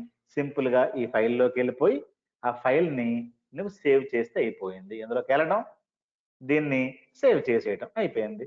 So data integrity అంటే కరెక్ట్నెస్ లేదు. ఏదో డేటా వెళ్ళింది, ఏదో డేటా మారిపోయింది, ఏదో డేటా అయితే ఉంది, కానీ ఆ డేటా కరెక్ట్ డేటా. అది కరెక్ట్ కాదా? నీకు తెలియదు, నాకు తెలియదు. Because anybody can easily tempering చేస్తే నీకు అందులో ఫుడ్ ఉందా, ఫుడ్ లో పాయిజన్ ఉందా ఎవరికి తెలియదు. తింటే తెలుస్తుంది ఫుడ్ లో పాయిజన్ ఉంది కాబట్టి చచ్చిపోయారండి. లేదనుకోండి, ఆ ఫుడ్ లో పాయిజన్ ఉన్నాయి, ఏమున్నాయి మనకు తెలియదు.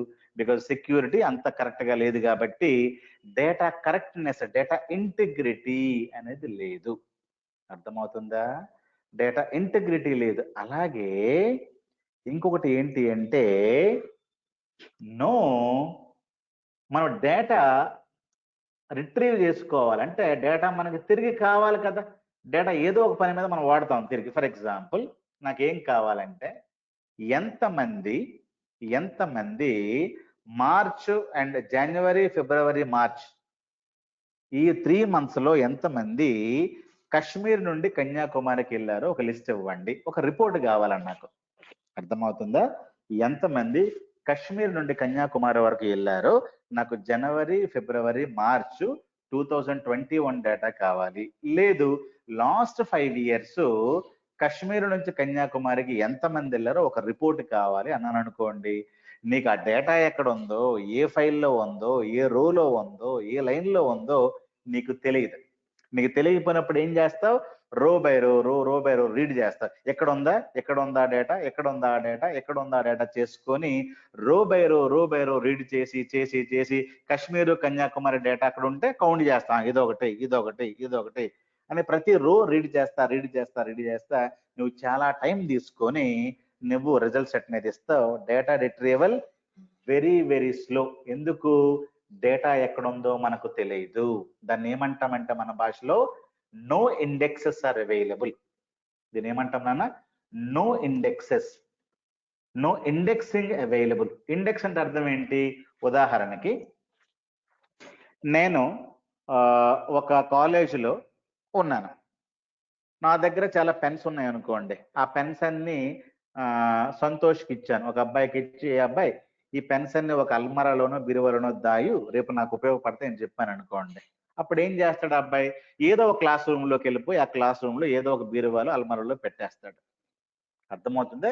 ఎక్కడ పెడతాడో ఆ అల్మరా నెంబర్ నాకు చెప్తాడు. సార్ క్లాస్ రూమ్ నెంబర్ 3లో నేను అల్మరా నెంబర్ 2లో పెట్టాను అని చెప్తే నేను రేపు పొద్దున అక్కడికి వెళ్ళి తెచ్చుకుంటా. దాన్ని ఏమంటామంటే ఇండెక్సింగ్ అంటాం. నా కాలేజీలో గుర్తుపెట్టుకోండి, నా కాలేజీలో 50 క్లాస్ రూమ్స్ ఉన్నాయి. ఎన్ని క్లాస్ రూమ్లు ఉన్నాయి? 50 క్లాస్ రూమ్లు ఉన్నాయి, క్లాస్ రూమ్స్. తర్వాత ఈచ్ క్లాస్ రూమ్ లో లెట్ us say ఒక 40 కప్బోర్డ్స్ ఉన్నాయి. ఇప్పుడు ఆ అబ్బాయికి వెళ్ళి ఏదో ఒక రూమ్ లో పెన్నులు పెట్టాడు అనుకోండి. పెన్స్ ఇచ్చా, పెన్స్ పెన్సిల్స్ దాయమని ఇచ్చా. ఏమిచ్చాను? Pens and pencils, markers, let us say markers ఇచ్చా, వైట్ మార్కర్స్. ఇవన్నీ ఈ మార్కర్స్ రూమ్ లో పెట్టు అన్నాను. వాడు నాకు చెప్పలేదు అనుకో, ఎక్కడ పెట్టాడో నాకు ఎట్లా తెలుస్తుంది? నాకు తెలియదు కదా. సో మీరు ఎక్కడైతే దాస్తారో ఆ రూమ్ నెంబర్, సరైన పలానా రూమ్ లో 21 రూమ్ లో పెట్టాను. రూమ్ నెంబర్ ఎంతనన్నా? 21 రూమ్, క్లాస్ రూమ్ లో పెట్టాను. ఆ రూమ్ లో కప్బోర్డ్ నెంబర్ 16 కప్బోర్డ్ లో పెట్టాను. దీన్ని ఏమంటాం మనం? ఇండెక్సింగ్ అంటాం. దీన్ని ఏమంటాం మనం? ఇండెక్సింగ్. సో రేపు పొద్దున్న సంతోష్ రాలేదనుకోండి క్లాస్ కి, నాకు తెలుసు కదా ఇవి ఎక్కడ ఉన్నాయి అనుకో, వెళ్ళి బ్రహ్మాండంగా ఎదుక్కుంటూ తెచ్చుకుంటా. ఒకవేళ నాకు సంతోష్ రాలేదు, సంతోష్ ఫోన్ స్విచ్ ఆఫ్ లో ఉంది, నేను ఎట్లా తెలుసుకుంటా? క్లాస్ రూమ్ నెంబర్ 1కి వెళ్ళాలి, కప్బోర్డ్లన్నీ ఎదకాలి. 2వ రూమ్కి వెళ్ళాలి, 3వ రూమ్కి వెళ్ళాలి. ప్రతి రూమ్ కి వెళ్ళి ఏమైపోతాను? నేను స్లో అయిపోతాను. అర్థమవుతుందా? ఎందుకు? నాకు ఈ పెన్స్ ఎక్కడ ఉన్నాయో నాకు తెలియదు కాబట్టి 50 క్లాస్ రూముల్లో కూడా వెదికి నేను అలసిపోతాను. అర్థమవుతుందా? వెతకటం అలసిపోవటం. దీన్ని ఏమంటాం? No indexing. ఎక్కడ డేటా ఉందో మీకు తెలిస్తే కరెక్ట్ గా అందులోకి వెళ్ళి మీరు ఎదుక్కుంటారు, వెతికేస్తారు కదా. అక్కడ లేదనుకోండి, మీరు ఏం చేయాలా? ఏ రూమ్ లోకి వెళ్ళాలి, ఏ కబ్బోర్డ్ ఓపెన్ చేయాలి నీకు తెలియదు. ర్యాండమ్ గా ఎదికినా కూడా మీకు టైం ఎక్కువగా పట్టేస్తుంది. అర్థమైందా? ర్యాండమ్ అంటే అర్థం ఏంటి? ఏదో ఒక క్లాస్ రూమ్కి వెళ్ళిపోవడం, ఎదిగేయడం, ఏదో ఒక క్లాస్ రూమ్కి వెళ్ళిపోవడం, ఎదిగేయడం, అట్లా కుదరదు. సో ఇండెక్సింగ్ లేకపోవటం వలన అంటే ఎక్కడైతే డేటా నువ్వు దాస్తున్నావో, స్టోర్ చేస్తున్నావో, ఆ ప్లేస్ ని, ఆ అడ్రస్ ని నువ్వు బ్రహ్మాండంగా దాచుకోవటం. కాశ్మీర్ కన్యాకుమారి డేటా పలానా దగ్గర ఉంది, సో హైదరాబాద్ ఢిల్లీ డేటా పలానా ఫైల్లో ఉంది, లేకపోతే Charminar to some other data ఈ ఫైల్లో ఉంది అనే డేటా మనకు గనక ఉంటే, అడ్రస్ ఇండెక్సింగ్ మనకు గనక ఉంటే, మనం డేటా రిట్రీవల్ చాలా ఫాస్ట్ గా జరుగుతుంది నాన్న. అర్థమవుతుందా? సో అది లేకపోవటం వలన మనం స్లోగా జరిగిపోతుంది. అర్థమవుతుందా? సో ఇది ఒక పెద్ద ఇష్యూ మనకి, ఇండెక్సింగ్ లేకపోవడం ఆ రోజుల్లో. సో సో ఫ్లాట్ ఫైల్ వలన ఇన్ని ఇష్యూస్ ఉన్నాయి చూడండి.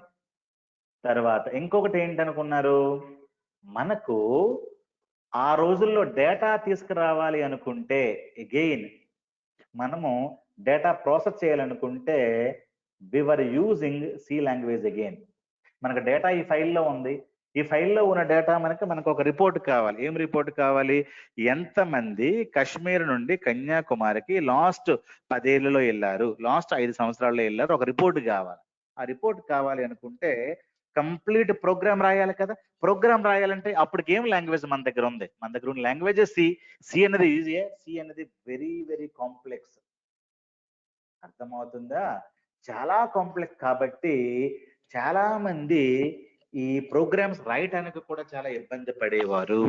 చాలా మంది సి లాంగ్వేజ్ అప్పుడు ఉండేది. సి లాంగ్వేజ్ తోనే డేటా పెట్టడం, డేటా తీయటం, storing the data, retrieving the data, ఇందులో ఫ్లాట్ ఫైల్లో సి లాంగ్వేజ్ తోనే అప్పుడు సాధ్యమయ్యేది. కాబట్టి సి అప్లికేషన్ పెట్టేది, సి అప్లికేషన్ తీసుకునేది. ఇది చాలా కష్టముగా ఉండేది నాన్న. అర్థమవుతుందే? సి అనేది చాలా పెద్ద కాంప్లెక్స్ లాంగ్వేజ్. సో ఈ లాంగ్వేజ్ కూడా చాలా డిఫికల్టీతో ఉండేది మనకి. అలాగే కంకరెన్సీ ఇష్యూస్. కంకరెన్సీ అంటే అర్థం ఏంటి? ఒకటే టైంలో చాలా మంది డేటా ఇన్సర్ట్ చేయటం. ఒకటే టైంలో చాలా మంది ఇన్సర్ట్ చేస్తే ఈ ఫైలు అప్డేట్ అవుతూ ఉంటది. ఒక కనెక్షన్ తో అప్డేట్ అవుతూ ఉంటది, వేరే కనెక్షన్ తో డిలీట్ అవుతూ ఉంటది. చాలా ఇష్యూస్. అది కూడా అలాగ మాట్లాడుకుంటూ పోతే చాలా ఇష్యూస్ ఉన్నాయి ఇందులో. అర్థమవుతుందా? సో డేటా అయితే ఫ్లాట్ ఫైల్లో స్టోర్ చేసేవారు, కానీ చాలా ఇష్యూస్ అన్ని మొదలైపోయినాయి. డేటా క్లీనింగ్ గా ఉండదు, తప్పులు ఉంటాయి, ఎవడైతే దాన్ని ఇష్టం వచ్చినట్టుగా ట్యాంపర్ చేసుకోవచ్చు, ఇండెక్సింగ్ లేవు, స్లో అయిపోతుంది, కాంప్లెక్స్ ప్రోగ్రామ్స్ రాయాలా, డేటా పెట్టాలన్నా, డేటా తీయాలన్నా, ఇవన్నీ కూడా ఇష్యూస్. అర్థమవుతుందా? సో ప్రాసెస్ కోసం డేటా ప్రాసెస్ గా ఫాస్ట్ జరుగుతుంది, కానీ స్టోరింగ్, రిట్రీవింగ్, డేటాని స్టోర్ చేయడం చాలా కష్టమైపోయిన పని జరిగిపోయింది. సో దీన్ని మనం ఏదైనా చేయాలి అని ఊహించి, అని గుర్తించి, ఈ 1970s లో ఈ ప్రాబ్లమ్స్ కి, ఇవి ప్రాబ్లమ్స్, ఇలాగ చాలా ప్రాబ్లమ్స్ ఐడెంటిఫై చేశారు. ఎక్కడ? అమెరికాలో ఐడెంటిఫై చేసి ఈ ప్రాబ్లమ్స్ కి మనం ఒక సొల్యూషన్ ఇద్దాం. ఆ సొల్యూషన్ పేరే ఒక కాన్సెప్ట్ గా తీసుకొచ్చారు నాన్న. వీటికి సొల్యూషన్స్ ఇవ్వడం మొదలెట్టారు. ఆ సొల్యూషన్స్ ని మనం ఏమంటామంటే డేటాబేస్ మేనేజ్మెంట్ సిస్టమ్ అనే ఒక కాన్సెప్ట్ మార్కెట్ లోకి వచ్చింది. ఇవేంటి అంటే అబవ్ ప్రాబ్లమ్స్ కి సొల్యూషన్స్. ఎలా ఇది చెయ్యాలి, ఎలా దీన్ని చెయ్యాలి, ఇది ఎప్పుడు వచ్చింది మార్కెట్ లోకి? 1970s లో. ఇందులో ప్రధానంగా ఐబిఎం కంపెనీ చాలా ఇన్వాల్వ్మెంట్ అయింది ఆ రోజుల్లోన. ఏ కంపెనీ నాన్న? ఐబిఎం కంపెనీ చాలా ఇన్వాల్వ్మెంట్ అయ్యి ఈ డేటాబేస్, బేస్ అంటే బ్యాంక్ అంటే ఎక్కువగా దాచుకునేది అని అర్థం. మనం ఏమంటాం? బ్యాంక్ అంటాం, బ్లడ్ బ్యాంక్, గోల్డ్ బ్యాంక్. అర్థమవుతుందా? సో బ్యాంక్ అంటే దాచుకునేది, ఎక్కువగా దాచేది అని అర్థం. ఇక్కడ డేటా బ్యాంక్ అంటే డేటా దాచుకునేటువంటి ఒక యూనో మేనేజ్మెంట్ సిస్టమ్ అనేది ఒకటి ఇంప్లిమెంట్ చేసింది కాన్సెప్ట్. ఇది ఇప్పుడు బ్యాంక్ అనేది కాన్సెప్ట్, ఐసిఐసిఐ బ్యాంక్ అనేది ఒక సంస్థ కదా. అలాగే ముందు బ్యాంకింగ్ అనే థియరీ ఉంటేనే తర్వాత సంస్థ పుడుతుంది, ఇండస్ట్రీ పుడుతుంది. అంతేగాని కాన్సెప్ట్ నీ మెదడులో లేనప్పుడు ఒక ఇండస్ట్రీ ఎట్లా నీ పెడతావు? పెట్టలే. సో డేటాబేస్ మేనేజ్మెంట్ అనే కాన్సెప్ట్ ఒకటి మార్కెట్లోకి వచ్చింది. ఆ కాన్సెప్ట్ ఏం చెప్పిందంటే సైజ్ ఇష్యూస్ లో పని ఉండకూడదు. అర్థమైందా? సైజ్ ఇష్యూస్ ఉండకూడదు. తర్వాత సెక్యూరిటీ బ్రహ్మాండంగా ఉండాలా, data integrity correct, data perfect గా స్టోర్ చేయాలా, డేటా రిట్రీవల్ చాలా ఫాస్ట్ గా ఉండాలి, ఇండెక్సింగ్ ఎక్కువగా పెట్టాలి, సి లాంగ్వేజ్ ఉపయోగించకూడదు. ఇది చాలా కాంప్లెక్స్ లాంగ్వేజ్ కాబట్టి మనం కొత్త లాంగ్వేజ్ ఏదైనా కనిపెట్టాలి. ఈ లాంగ్వేజ్ వల్ల మనకు వర్కౌట్ జరగదని చెప్పి ఒక డేటాబేస్ మేనేజ్మెంట్ సిస్టమ్ కాన్సెప్ట్ కనిపెడుతూ ఐబిఎం పీపుల్ ఒక లాంగ్వేజ్ ను కూడా కనిపెట్టింది. ఆ లాంగ్వేజ్ పేరే SQL. ఎవరు కనిపెట్టారు దీన్ని? ఐబిఎం వాళ్ళు. ఎప్పుడు 1970s లో స్ట్రక్చర్డ్ క్వరీ లాంగ్వేజ్. అర్థమవుతుందా? ఎస్క్యూఎల్ అనేది ఏంటి అంటే లాంగ్వేజ్, అంతేగాని సాఫ్ట్వేర్ కాదు. సి అనేది సాఫ్ట్వేరా? సి అనేది ఒక language. Java is a language. అర్థమవుతుందా? ఎస్క్యూఎల్ అనేది ఏంటి అంటే లాంగ్వేజ్. ఎందుకు కనుక్కొనబడింది? మనకి సితో చాలా కాంప్లెక్స్ ప్రోగ్రామ్స్ రావడం మొదలెట్టాయి. సితో మనకు చాలా ప్రోగ్రామ్స్ కాంప్లెక్స్ గా అవ్వటం మొదలెట్టాయి. దాన్ని మనం కంట్రోల్ చేయాలి, సి లాంగ్వేజ్ ఉపయోగించుకోకూడదు అని చెప్పి మన వాళ్ళు ఏం చేశారంటే they were trying to get one more program, one more language నే కనుక్కున్నారు. ఎవరు కనుక్కున్నారు నాన్న? ఐబిఎం పీపుల్ కనుక్కున్నారు. ఆ లాంగ్వేజ్ పేరు ఏంటి అంటే ఎస్క్యూఎల్, స్ట్రక్చర్డ్ క్వరీ లాంగ్వేజ్. ఇప్పుడు నేను షేవింగ్ చేసుకోవాలనుకోండి. ఇప్పుడు నా దగ్గర పెద్ద కత్తి ఉంది. ఆ కత్తితో నేను ఏదైనా పెద్ద పెద్ద చెట్లు నరుగుతా, పెద్ద పెద్ద బండలను పగలగొడతా. ఎందుకంటే ఆ కత్తి అలాంటి పవర్ఫుల్. బట్ షేవింగ్ చేసుకోవాలంటే ఆ కత్తి ఉపయోగపడుతుందా? బ్లేడ్ కావాలి. బ్లేడ్ అనేది చాలా చిన్నది, బట్ చాలా పవర్ఫుల్ టు షేవ్. అర్థమవుతుందా? మీరు షేవ్ చేసుకోవడానికి బ్రహ్మాండమైనటువంటి కత్తి మీకు ఉపయోగపడదు. మీకేం కావాలి నాన్న? యూ నీడ్ టు హ్యావ్ మంచి బ్లేడ్ ఉండాలి. అలాగే నా దగ్గర పెద్ద కత్తి లాంటి లాంగ్వేజ్ సి ఉంది, దానివల్ల ఉపయోగం నాకు లేదు. నాకు స్మాల్ లాంగ్వేజ్, టైనీ, చాలా చిన్న లాంగ్వేజ్ ఒకటి కావాలి, బ్లేడ్ లాంటి లాంగ్వేజ్. దాని పేరు ఏంటి అంటే ఎస్క్యూఎల్, స్ట్రక్చర్డ్ క్వరీ లాంగ్వేజ్. అర్థమవుతుంది?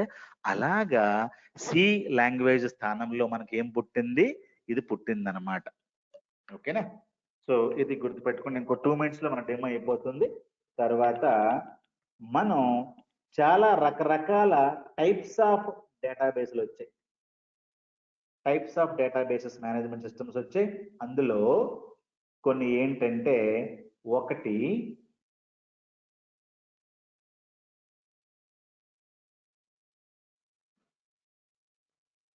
Okay, types of database management మనకు వచ్చి అందులో ఒక డేటాబేస్ మేనేజ్మెంట్ ఏంటి అంటే మనకి ఒక డేటాబేస్ మేనేజ్మెంట్ చాలా వెరైటీస్ ఉన్నాయి. Types of DBMS systems. అందులో ఒక టైప్ సిస్టమ్ ఏంటంటే HDBMS concept, hierarchical database management system. ఇది మార్కెట్ లో అటర్ ఫెయిల్యూర్ అయిపోయింది. It is failed concept. తర్వాత రెండోది మనకి ఏమొచ్చింది అంటే నెట్వర్క్ డేటాబేస్ మేనేజ్మెంట్ సిస్టమ్ వచ్చింది. ఇది ఒక టైప్ ఆఫ్ డేటాబేస్, అంటే డేటా స్టోర్ చేయాలంటే ఇది ఒక టైప్, ఇది ఒక వెరైటీ. అర్థమవుతుంది? ఇప్పుడు మనం ఫుడ్ వండాలనుకోండి, ఒకడు గ్యాస్ స్టవ్ ఉపయోగిస్తాడు, ఒకడు మట్టి పొయ్యి ఉపయోగిస్తాడు, ఇంకొకటి కరెంట్ పొయ్యి ఉపయోగిస్తాడు. Different ways in which you can cook. అంతే కదా? నువ్వు ఎట్లా చేసినా ఫుడ్ రెడీ అయిపోతుంది. డిఫరెంట్ వేస్ లో ఇప్పుడు ఇడ్లీ తయారు చేయాలనుకోండి, రాయలసీమలో ఒకలాగా వండుతారు, ఆంధ్ర వాళ్ళు ఒకలాగా వండుతారు, అట్లాగే డిఫరెంట్ వేస్ అన్నమాట. అలాగే డిఫరెంట్ వెరైటీస్ లో డేటాని స్టోర్ చేయాలనుకొని చాలా ఇన్స్టిట్యూట్స్ చేశాయి. బట్ ఈ రెండు ఫెయిల్ అయిపోయాయి మార్కెట్ లో. అర్థమవుతుంది? తర్వాత మనకి ఇంకోటి ఏమొచ్చిందంటే లాస్ట్ లో RDBMS అనే కాన్సెప్ట్ వచ్చిందనమాట, రిలేషనల్ డేటాబేస్ మేనేజ్మెంట్ సిస్టమ్. ఇది బాగా సక్సెస్ అయిపోయింది 1970s టు 1976 ప్రాంతంలో ఇది వచ్చింది.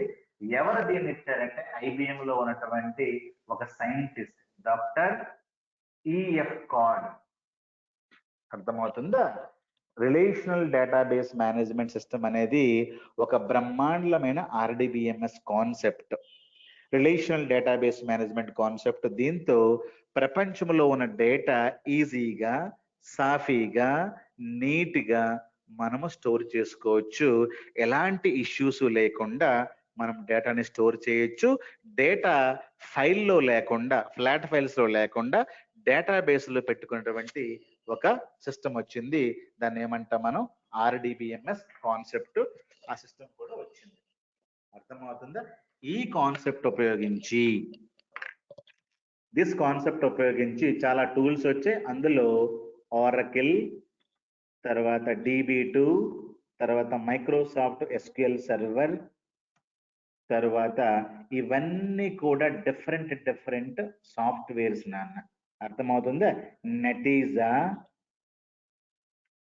నెటీజా, తర్వాత పోస్ట్ గ్రే SQL, తర్వాత MySQL, ఇవన్నీ కూడా RDBMS సాఫ్ట్వేర్స్ ఇవి. అర్థమవుతుందా? RDBMS కాన్సెప్ట్ ఉపయోగించుకొని ఇవన్నీ మార్కెట్లోకి వచ్చాయి. ఈ మార్కెట్లోకి ఒరాకిల్, DB2 ఎవరిది? ఇది IBM కంపెనీది. అర్థమవుతుందా? IBM కంపెనీదైన ప్రపంచంలో ఇప్పుడు ఆరకిల్ ఒకటి, SQL సర్వర్ ఒకటి బ్రహ్మాండమైంది వచ్చింది. సో ఇతను ఏమంటాడంటే కొన్ని రూల్స్ ఇచ్చాడు, 12 రూల్స్. వీటిని కార్డ్ రూల్స్ అంటారు. ఇందులో అట్లీస్ట్ 10 రూల్స్ కనుక మీ సాఫ్ట్వేర్ లో ఉంటే మీ సాఫ్ట్వేర్ RDBMS సాఫ్ట్వేర్ అని అంటారు. అర్థమవుతుందా? ఏంటి రూలు? డేటా ఇంటిగ్రిటీ ఉండాలి, ఇండెక్సెస్ ఉండాలి, డేటా సైజ్ లిమిటేషన్ ఉండకూడదు, SQL లాంగ్వేజ్ తోనే డేటా స్టోరింగ్ చేయాలి. ఇవన్నీ రూల్స్ అన్నమాట. ఏదైనా సాఫ్ట్వేర్ లో ఈ 10 రూల్స్ ఉంటే కనుక దాన్ని ఏమంటాం మనం? దాన్ని మనం RDBMS సాఫ్ట్వేర్ అంటాం. ఇవన్నీ కూడా RDBMS సాఫ్ట్వేర్స్. అర్థమవుతుందా? సో ఇవన్నీ కూడా టూల్స్. బట్ ఈ టూల్స్ లో ఏ లాంగ్వేజ్ మనం ఉపయోగిస్తాం మీకు చెప్పుకున్నాం. ఇవన్నిటికి కూడా ఒక లాంగ్వేజే మనం ఉపయోగిస్తాం. ఆ లాంగ్వేజ్ పేరు ఏంటి అంటే SQL. ఈ లాంగ్వేజ్ పేరు SQL నాకు. అర్థమవుతుందా? ఈ లాంగ్వేజ్ పేరు